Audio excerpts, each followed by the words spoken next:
special edition of the program National Talk on Ecwa Television International. My name is Joyce Jakada. Tonight on National Talk, we are beaming our light on the Evangelical Church winning all, where we are and where we are headed. And this evening, we are honored to have the presence of the General Secretary of Ecwa, Reverend Ayuba Asheshe. Good evening and welcome to National Talk. Thank you so much, viewers. Thanks for having me.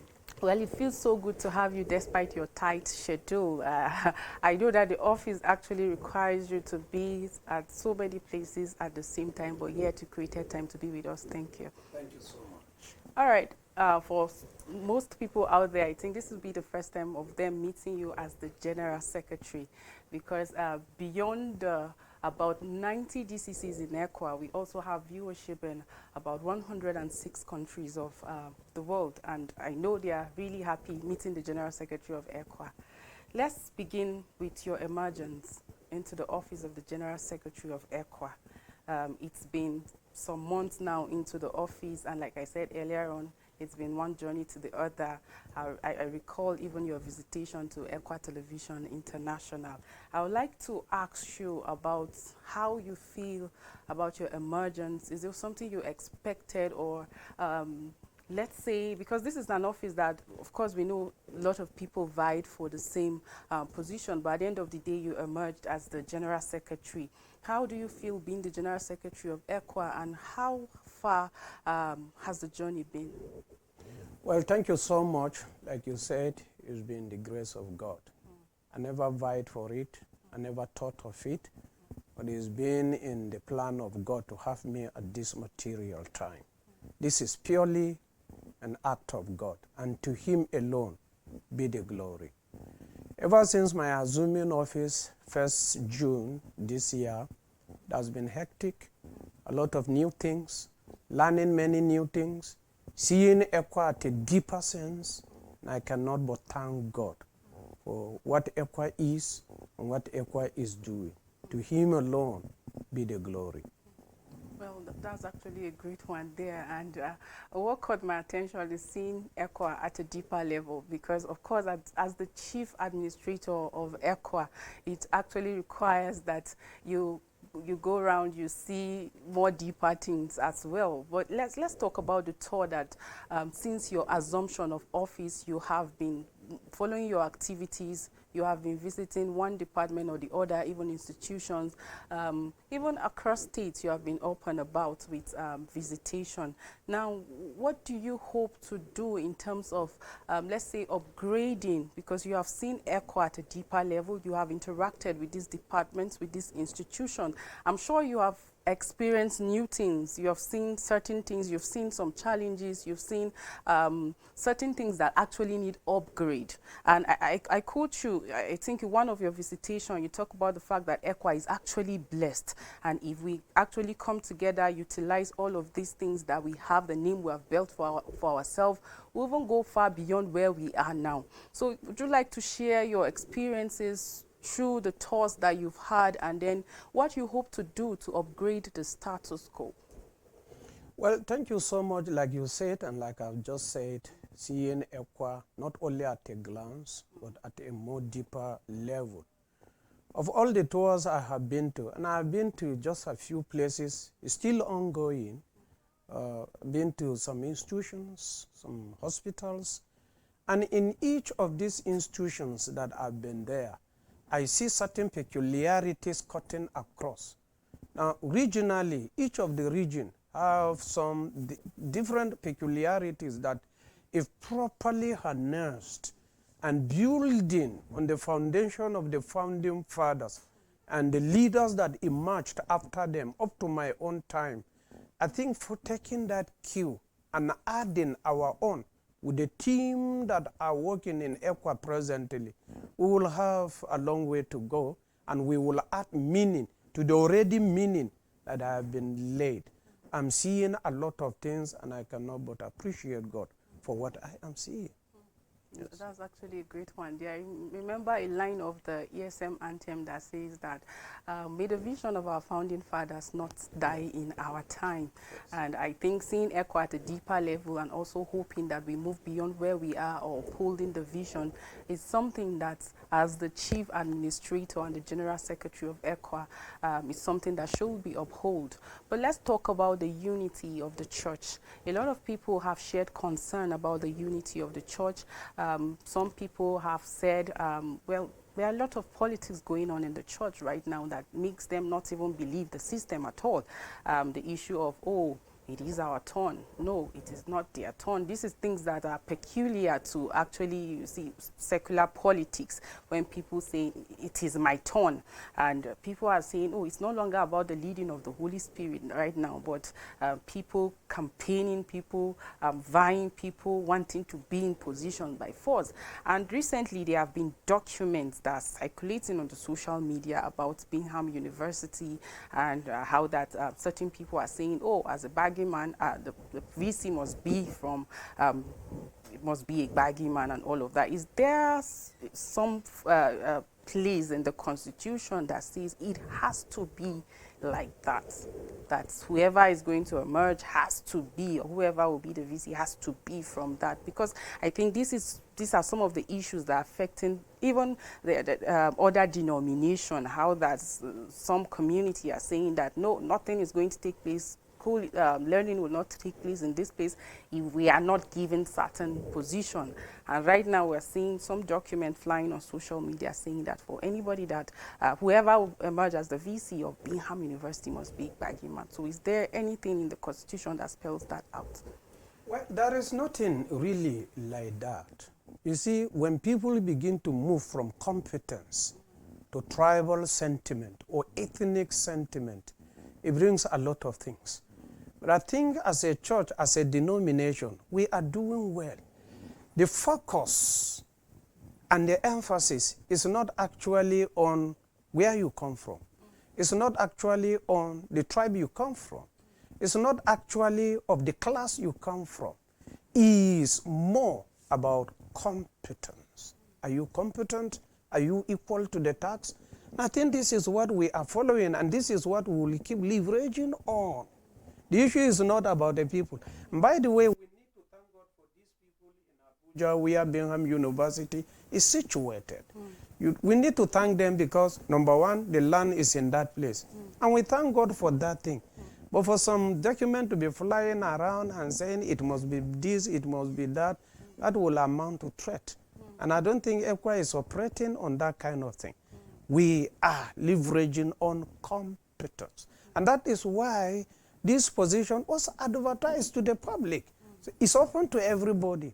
And when you come to apply, nobody asks you, what's your tribe? Where do you come from? No. What do you have? What can you offer? That is just it. I think this is actually the foundation of every leadership. Competence should be actually the watchword, because by the time we start compromising all of these standards for tribal sentiments, nepotic reasons and all of that, that begins to form the fall of that institution or that organization as a whole. The watchword should actually be competence, and the person must be qualified for that position to even get to that office. And still talking about unity, there's a popular saying that a bunch of broom can actually sweep the room, but a single stick of the broom cannot sweep the room. You're actually the chief administrator of Ecwa, and Ecwa is well structured. From the Ecwa executive, we have the heads of departments, the heads of units, heads of institution, and like well structured. How do you intend that as the General Secretary of Ecwa, how do you intend to work with this already established structure to ensure that the vision of our founding fathers does not just die, and all of these issues that are emerging as, oh, it is my turn, oh, we must like form some alliance to ensure that we put certain people and all of that does not come to stay, but that at the end of the day, the vision of our founding fathers will be the focus. So as the chief administrator, how do you intend to use your office to harness all of that? When I came in, I think the very first month, I sent out a memo to all the departments, head of departments, heads of units, and I task them. Each of your department is to submit to the office of the General Secretary the mission, the vision, what you have been doing, what you intend to do, what you intend to achieve. Submit all of that in writing to the office of the General Secretary. They did that. They obeyed. And when they did that, I called for a meeting. And we all sat down and go through the vision of each of the department and their mission statement. The purpose for doing that is, as a department, as a unit, there must have been an overriding factor why that department or unit was established. The question is, are you following that laid down vision or mission? If you are not following, do. If you are following, what can you do to add meaning into it? The issue is every department in Ecwa is aimed to key into the overall goal and mission of Ecwa and of the founding fathers. Unless that is seen being done, we will have a problem. Now, if each of these departments, everybody is playing his or her role effectively well, there is no how you will not see practical unity. I think where you get this unity is when the various departments and units have forgotten or derailed or completely abandoned the vision and mission of the founding fathers. But where these are well taken care of, unity is sure. That's definite, and you know, it's like having a reminder that this is who we are, and this is actually the whole goal of it. And without such reminders, of course, you find people derailing. But looking at the various departments, looking at the institutions in Ecwa, do you think that if there's synergy, because Ecwa beyond evangelism is into a lot of things, what do you think about synergy amongst all these departments and then institutions to achieve the common goal? In fact, that is what is most needed. Take, for example, an institution. What is the focus of that institution? For example, G.S Ecwa Theological Seminary, Igbaja Theological Seminary, Kagoro Theological Seminary, Oyi River, Aba, Kufai Biliri, Zalanga, mention them. Their focus and purpose and goals and objective is to train godly men and women who will be the leaders of the church, the leaders of the society. The purpose for that is the virtues you have learned and those things that have been imparted into you, you go out there into the larger community and become a change agent. Preach unity, preach communality, preach cooperation, preach spirituality, and train other men. And I think this is a very good principle. You are trained to train others. And then, in fact, you become a trainer of the trainers so that the society will be a good place. Now, take the leveraging on that. And, okay, you take the hospitals that we have. What's the purpose of the hospital? To offer service to the community so that the community will become a good place to be. Now, in the school, you are trained so that you go out there and make the community a better place to be by training godly men and women. Now, put the focus of the schools and the focus of the hospitals, the focus of other department or business business units. Put all their focus together and synergize. You see that you are just walking into a common goal and the vision of the founding fathers. This is where synergy is needed. No department, no school, no institution, no whatever is operating in isolation without the complementary effort of the other. It is said that where there is no law, you don't find orderliness. And in situations where you find people going against the policies, are there provisions that, oh, you face discipline? Or because sometimes you see people do certain things, or, oh, it is church. it is church, so this should just be a bygone. They should forgive and let it go. So are there provisions that when people go against, like I'm talking about your staff now, when people go against policies or the vision or derail, are there some underlining disciplinary actions, or, well, it's a church, we just forgive and move on? Life itself in general is governed by laws. And there are plenty laws you can make reference to. The law of gravity, the law of even eating. In fact, even this television house, there are laws, there are ethics and etiquettes. And if you don't follow, you are found defaulting in these laws. There are laid down rules and specific steps that are to be taken on you. Now, even as a pastor, there are many pastors that had to face the music because they flagrantly disobeyed the policies and went ahead of them. So the books, and you know in Ecwa when we talk of books, we have plenty books. All of the department, all of our life in Ecwa is governed and covered by certain books. For example, you have the Constitution, you have the Minister's Handbook, you also have the bylaws, you have the financial guidelines and policy. Everything is governed by policies. And anything that they say is a policy, if you go against it, the policy, of course, and our books spell out clearly what measures are to be taken on you. Yes, forgiveness, that's okay. When somebody is put inside church, in church discipline, that does not mean that the person has not been forgiven.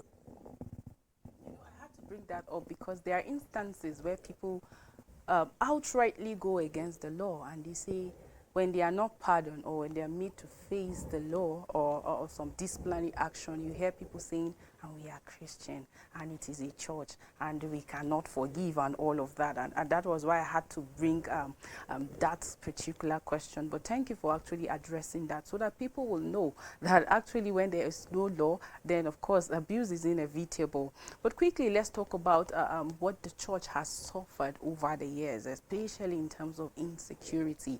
We've had over the years how that some pastors have been kidnapped for ransom. We've had how some churches were burned down, some missionaries killed, and all these are due to insecurity. And is this actually a thing of concern for you? And how do you, because some people have the opinion that the church has been silent. Some people are like, oh, the church has not been involving in issues that has to do with politics, like we are just leaving it and saying, no, this is a secular thing. As a Christian, you shouldn't be involved in politics, in electing who becomes your governor, your representative, and all of that. It is said that democracy is a theory that the common people know who they want, and they actually deserve to get it real good and hard. Recently, a case study of on the plateau, the PDP on the plateau, you recall that during the past election, the citizens went out to vote for their representatives, whoever they want as their governor, and at the end of the day, we had INEC announcing based on the majority of vote, this person has emerged. But it looks like now it's the courts that is deciding who is the winner and not the people. And within the week, we saw how some youths have toured the streets and protesting that no, democracy must stand, our votes must count, the court must not decide who becomes the governor or who becomes their representative. And you said it's like denial of their rights. So the church have been accused of silence. The church have been accused of not involving in issues of governance, yet the church has continued to suffer the bad governance, have continued to suffer insecurity. Like I said earlier on, there are cases where some pastors were kidnapped for ransom.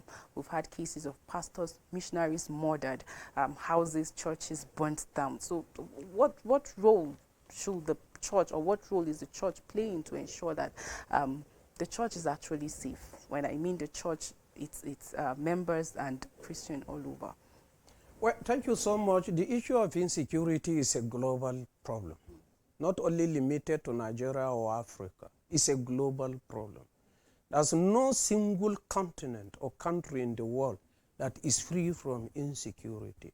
ranging from religious insecurity, economic insecurity, political insecurity, social insecurity, and many other forms of insecurity. So it's a global phenomenon. Now bringing it home, Nigeria. Recently, there's a report I received in my office of people kidnapping people in a church in Katsina State. And when they kidnap them, the people in the community, not Christians even, the Muslims in the community had to intervene by begging the kidnappers, please don't do this, don't do this. And they listened to them. But the kidnappers said, okay, we are giving a condition. This church should stop fellowshipping here again. And that is a big problem. How on earth will you deny somebody the opportunity of worshiping his God or practicing his religion? And you are given a condition that unless they stop, you are coming back again. This is a terrible situation. Now, and you have many people, pastors, members, whole families being kidnapped here and there. Is a daily occurrence. And people are wondering, what kind of country are we in? Don't we have security apparatus in place? What's the work of the police? What's the work of the military? What's the work of all of these military outfits that we have? And they go and take so much money from the treasury of the country. It will interest you to know how much money goes into security issue. Security that nobody is saved. Nobody is secure. Because whether you are on the farm, or in the house, or in the office, or in the church, mosque, or in the market, nobody is actually secured. So what is the problem? Now, many people will say, especially Christians, the church is not saying anything. The church has been silent. The issue is, go back and read the foundation of every religion. I cannot say the foundation of other religions, but I know of Christianity. Jesus Christ, who is our bedrock when it comes to Christianity, teaches us about peace. There's nowhere that you will expect me to go and carry an AK-47 because I want to be seen talking. But again, we thank God for television houses like this, because it has provided us a platform for us to air our view. And you look at this country and think, oh God, this country, is it only Muslims or Christians? Imagine this country, all of a sudden that this country, let it be Christians. Even the Christians themselves will not enjoy. Or turn it the other way, that this country, let it be only Muslims. The Muslims themselves, they will not enjoy. Only God knows how many people I have in the chain of my friends that are Muslims, even sheikhs. We probably met during our formative years, or during secondary school or primary school or some other institution like that. And we have maintained a cordial relationship. I cannot imagine myself taking up a machete in order to kill my very good friend Abu Bakr. Or Abu Bakr himself taking a machete and killing me, his own friend that we grew up together and we never had any clash. So the issue is, where is these things coming from? There must be a source. There must be a group of people that are actually benefiting and enriching themselves, because insecurity is all over the place. It's not that we are talking. For me, it is a shameful thing that you are a governor of a state and then people are demolishing mosques. That you are a governor of a state and then people are demolishing churches. That you are a governor of a state and your citizens do not have that security that you swore on oath to protect them. I think this is a shameful thing to our governors, more shameful to anybody who is the president of any country. That's actually a powerful one and a take-home for our leaders out there, because you cannot have as your primary responsibility the protection of lives and property, yet you represent people that are being killed on a daily basis. And this calls for a rethink. Somebody said, if these people do not think of tomorrow, they should know that one day they will face the judgment throne. So I hope that our leaders out there will take this and do the needful. And quickly, I would like us to talk about Ecwa. like we've been talking about Ecwa, but now beyond evangelism, when you talk about the church or when you talk about Ecwa, what comes to mind is evangelism, and that's what we stand for, the Evangelical Church winning all. But beyond evangelism, Ecwa has contributed largely to nation building. That not just the members can testify, but even those that are non-Ecwa members and those that are not even Christians have benefited from some of the social services that the church provides. And earlier on, we were talking about education, the health sector, the media, and other sector. I would like you to expansively just talk about what Ecwa is doing in terms of nation building, in terms of contributing to the development and growth of the nation. Take the issue of hospital. Recently, I was at the Egbe College of Nursing and the General Hospital there, which is purely Ecwa. Now, when you go to Egbe, one of the most reliable hospital is that of Ecwa. And there are services that are rendered there. You just get in there, you know you will get the best attention and the best services and the best treatment with the best qualified hands. That's a big contribution. Now, when you come back to the issue of education, that one you cannot even, we don't have problem. So long Ecwa is contributing so greatly that from primary, secondary to university, in whatever chosen field, Ecwa can give you a professional and a finished training on that in every field. Talk agriculture, talk medicine, talk social services, talk computer, talk anything. You come back to the issue of agriculture. Now you go to Ecwa Rural Development, now EPAR. A lot is happening there.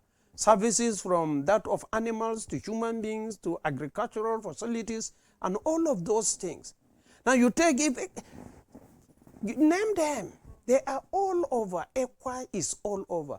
It will interest you to know that some years ago, I think 1994 or 1995, during the time of Jafaru, Governor Jafaru of Kaduna State, one day he paid a courtesy visit to Ecwa headquarters. And what prompted or motivated that visit was, in Kaduna anywhere he gets, is either Challenge Bookshop or Ecwa Bookshop or Ecwa Guest House or Ecwa Church or this, and he asked, who is this Ecwa? Where is the headquarters of Ecwa? And he came on a courtesy visit to Ecwa headquarters, and he was so marveled at what Ecwa has and what is doing. So Ecwa is giving a holistic ministry. It's not just one-sided.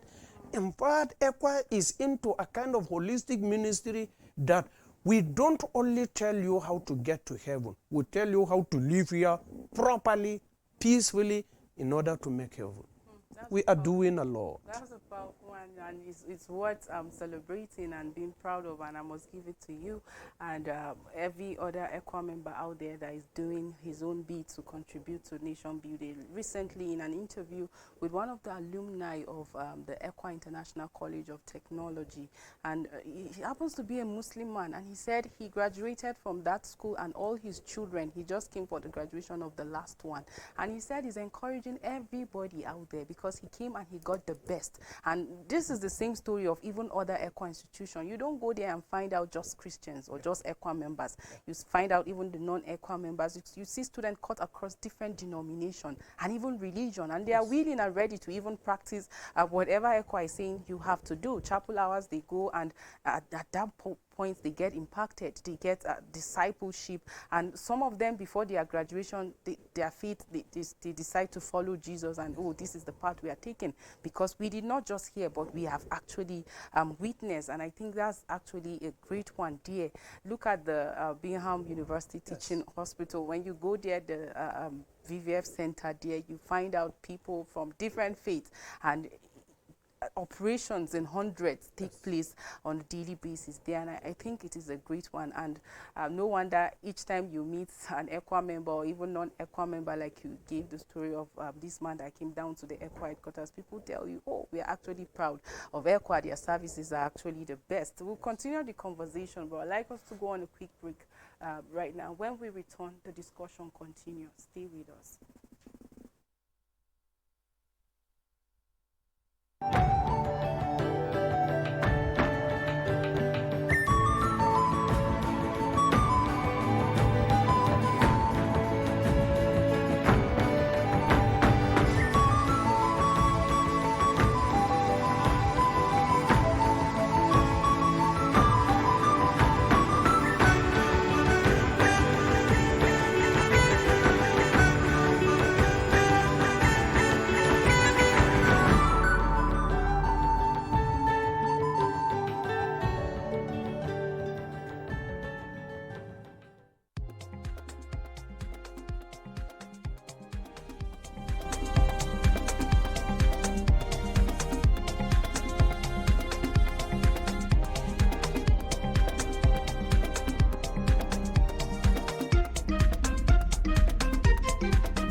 with us on this special edition of National Talk on Ecwa Television International. We have been beaming our light on the Evangelical Church winning all Ecwa and discussing the contribution of Ecwa to nation building and what Ecwa is doing. We have been talking with the General Secretary of Ecwa, who is also the Chief Administrator of the church, and of course he has been doing justice to answering some of the questions that you have been asking and some of the things you need to know about Ecwa. And still keeping up with Ecwa, recently you went on a visitation, the Ecwa executive, to some part of Plateau State on visit the IDP and some of the people that suffered attacks and all of that. I think this is one area that people always call on the church. Oh, we call on the church to help, we call on the church to do this. Some people out there are accusing the church of not even showing up in such instances. But you know, Ecwa is not like other people that you see want the world to see that, oh, before you do this, you want them to show up. But Ecwa has been doing, and Ecwa has a relief foundation. That I think through that foundation also, Ecwa has been taking aid to some of these people, communities, of some of these people that have suffered attacks and insecurity. I would like you to just highlight on that. Well, thank you so much. At this juncture, I must commend the effort of our Ecwa President, Reverend Dr. Stephen Panya Baba. Has actually been doing so great in funding through foreign partnership that he liaises with them so that Ecwa Relief Foundation will always have money. So thank you so much, President. Now, in relation to our recent visit to Mangu area, actually 3 local governments. In fact, the entire Ecwa executive set a whole day from morning until evening doing just that. We started with Mangu local government, visited Mishkaham Palace, and then went over to give several relief materials to members, not only Ecwa members, anybody that was in need, either Christians, Ecwa members, other denominations, and those who are not even Christians, so long as they are human beings. Then we moved down to Barikela, the local government. We also did same, literally visited communities that got burnt, and then we ended up in Riom. Now the relief materials we distributed were in tens of millions. In millions. It's not even the figure that is the problem or that is the issue.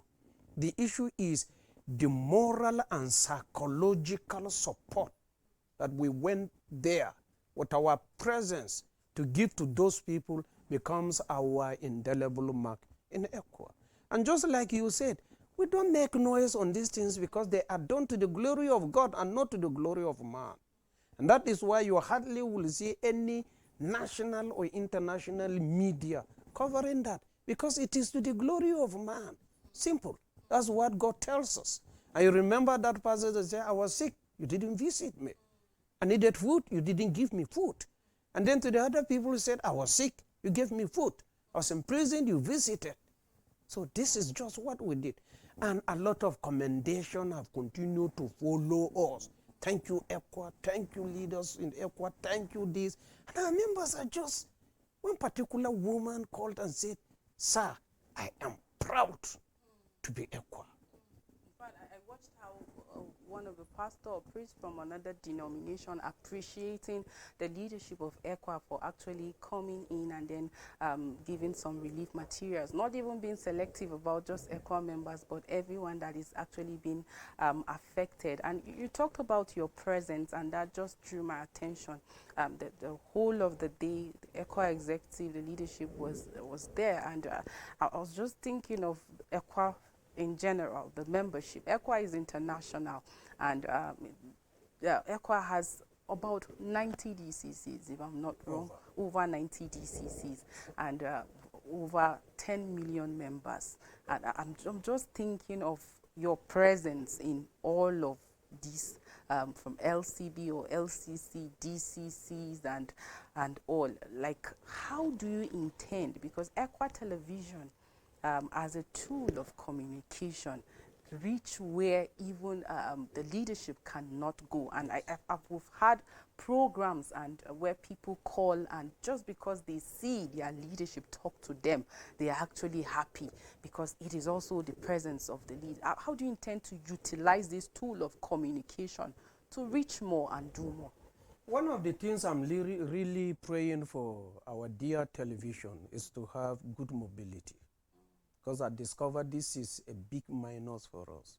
You have several instruments that needs to be mobile, that needs to be moved from place to place to make your job very, very easy. I remember some of these visits that I go, we struggle with how to go with a representative of the Ecwa TV. Now, this is just the office of the General Secretary.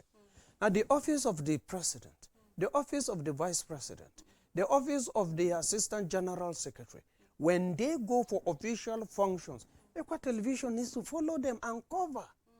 That is where we get content. And that is where we reach our team members. Let them be abreast. Let them be acquainted. Let them be informed with the events in Ecwa, their own church. How can this television be effective without mobility? So let me make this clarion call to all our team members in Ecwa. God has blessed Ecwa. Are you talking of people that are highly placed? God has blessed us. Are you talking of people that are in government, in business, and are making it? God has blessed us. Why can't you invest in this wonderful television house by probably getting a mobility that will make things to work? This is the only voice we have, and we need to be heard in many places. Look at the very colorful things that we are doing. Are you there to cover it? So that our members over there that are not able to come here to headquarters to see. Now, it's not possible for only 5 people called EE to be in every nook and cranny of Ecwa. We are talking of about 6 to 10 million members in Ecwa. It's not just possible. But we thank God because of the various levels of leadership that we have. You know, the LC is there, the LCC is there, the DCC is there, and then the GCC is there. Now, those are the LCC. They represent, they are the eyes of the DCC.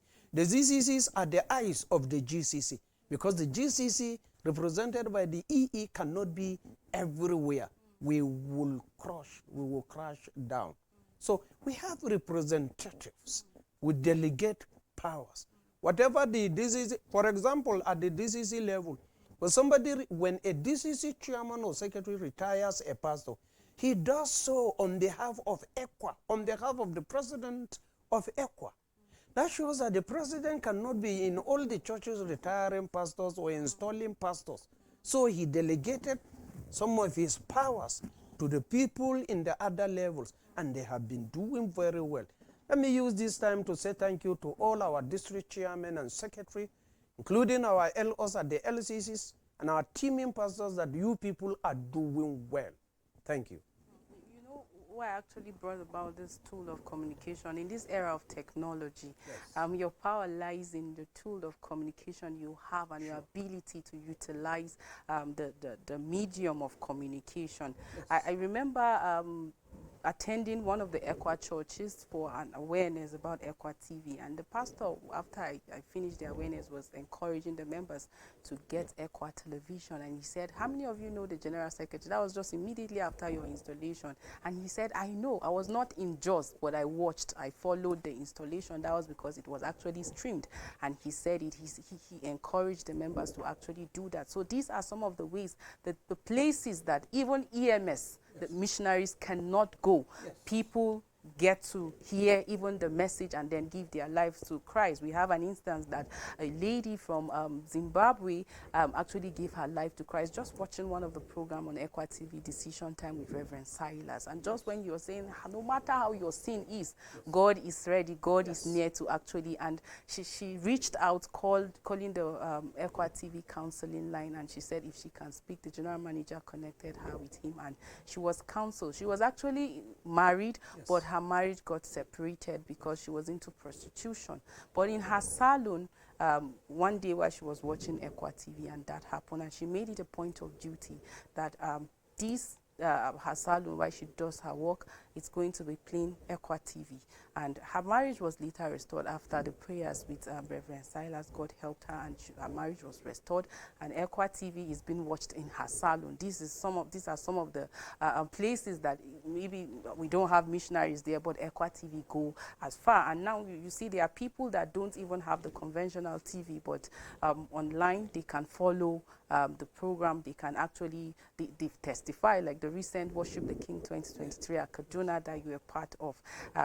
When you go on Facebook, you see the followership. These are people that ordinarily wouldn't have all been in Kaduna, or even if they are actually in Kaduna, maybe wouldn't have been able to accommodate them, like the physical location, but they followed all through, and a lot of testimonies were actually coming up, and we give God the glory. And this is one area that Ecwa is actually doing well, beyond health, beyond education, in the media. And you know, we are in the era of fake news, fake information.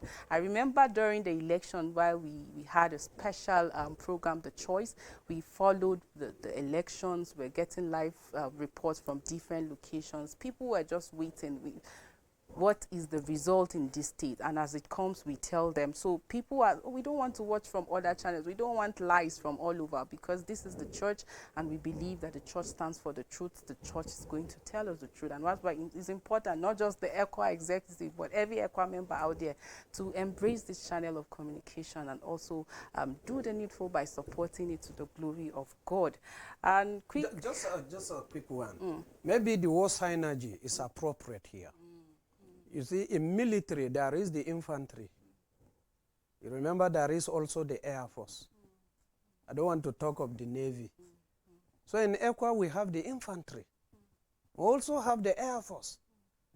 The infantry are our pastors and missionaries on ground. But the Air Force is the television house we have.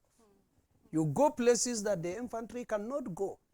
And so long as you are in charge of the air, you give the infantry a very excellent cover to perform. That's a great one there. Let me just take your attention to 2024. Proverbs 29:2 says, when the righteous are on throne, the people rejoice. Yes. But when the wicked rules, the people groan, the people mourn, the people are unhappy. And in our own situation, everyone can answer for himself, and you can tell if the leadership you have are actually the righteous, or they are actually the wicked. But I'm drawing our attention to the church right now. 2024, Ecwa is going to be having an election for the office of the president, the assistant general secretary, and so why I had to bring this, I know everybody is not directly involved. I mean, membership now, but they are representatives from all DCCs and are going to be involved in this election. What do you think should be the focus in terms, because earlier on I heard you say, oh, I didn't vie for this. We didn't see any poster anywhere, but it was God's doing that, oh, it is time for you to actually lead in this capacity, and he made it possible. And I remember one time while we came on a visitation, he said you didn't even, like, you were not, maybe some people are anticipating, but you didn't anticipate it, or like, and it happened, and you give God the glory, trusting him to uphold your hands till the very end. So while we look forward to 2024, when the Ecwa, the GCC level now will be conducting, or will be conducting this election, what should the people involved now be looking out for? Because I said earlier on that there are people that have said, oh, now politics is beyond circular. Now even in the church, you see people saying, oh, they have politicized everything. No, it's no longer about the Holy Spirit leading. Forget about that thing. People are campaigning, people are like making it a do or die affair. Maybe for some people, Emilokan, my turn, and all of that. What should be the focus right now for those people that will be directly involved, and those that will not be directly involved but indirectly are going to be represented? What should be the focus? Well, the focus in any election, whether secular or church, is actually prayers. And when people pray, they consult. It is God that leads people to do good consultation. When you go back to the time when Judas messed up and there was need for somebody to fill up his place, they said, let us pray. And they did pray. And they did election. And one person emerged. And he solved the issue. Now the church has not deviated in spite of the human factor that we do go through. There is no election in Ecwa, either at LC or LCC or DCC or GCC, that people don't pray. Depending what you will say of it, there are people that pray. And there are people that are praying for Ecwa. They have been praying for Ecwa, and they will continue to pray for Ecwa. What are they praying for? The Lord, give us somebody whose heart is after yours. Somebody who loves peace, somebody who is peaceful, somebody who is ready to work with other people. This is what produces leaders. Another thing we need to know, for those that are involved either directly or indirectly, the characters and their various characterizations, you need to know. Number one, leadership comes from God. If people in the secular agree that leadership is from God, then we in the church have no option than to agree leadership is from God. Number two, you need to know that leadership is not by force. There are two things. People saying go, and you saying here am I want to go. Not that anybody call you, you calling yourself. And that is why some of us, these things come as a surprise. Because it's never in our agenda. It's never in some people's agenda. And then it comes to us. I think both the present president and me, that is the same story we had. Nobody ever thought this in his diary, but it has come. The worst thing you will do is to think you should be the one. By the time you are not the one, because God says you are not the one, the tendency of you developing hypertension are very clear. So these are the issue. Two things I said. No leadership is from God. When the people call, when leadership calls, when leadership seeks for you, it finds you. But when you seek for it, it eludes you. I pray that no one forces himself to the position that at the end of the day it eludes you, but that will seek the leading of the Lord. Our time is actually fast spent, but before we go, I would like you to just speak with, this is your first appearance on National Talk as the General Secretary of Ecwa. What do you have to say to Ecwa members, non-Ecwa members? Like, people are going through a lot, and you hear people saying, oh, the times are actually hard. Some are becoming weary, some are becoming depressed, some are almost giving up and saying, oh, this God does not even care about me, so why should I even be bothered about serving him or holding on to him? Some are touring the paths that is not godly just because they need to survive in their languages and all. Just like you to, as a spiritual father, to just encourage people out there, especially as regards holding on to the faith and knowing that God in his word says, I will never leave you nor forsake you. Well, thank you so much. For me, it's a great privilege that I am in this television house to talk to Ecwa members. First of all, let me begin on a thank you note. I'd like to thank all council members, Ecwa General Church Council, to thank all the DCCs, the chairmen, the delegates, and all the representatives that are always there in the hall to bring in through the instrumentality of the Holy Spirit those who are to lead us. Let me also thank our teaming pastors and LOs in our various LCCs and LCs. Thank you so much. You people are doing wonderfully wonderful. Let me also thank all the members of Ecwa, men and women, adults and children. You people are doing well. You are a general, even when people know you or don't know you. The Lord Jesus Christ is fully aware of what you are doing, what you have been doing, and what you will do. Let me also use this opportunity to thank all the professionals in Ecwa, the Army, the police, Air Force, and all of those. Thank you so much because you are carrying the torchlight. The Lord bless you. For those that are having one challenge or the other, one thing I want you to know, the Lord Jesus has promised he will never and never forsake you. Even at moment when you think he is not there with you, he is right there with you, and he remains God. The same God yesterday, today, and forevermore. Let us continue to support our church, Ecwa, because Ecwa has given us a platform to perform. To him be the glory.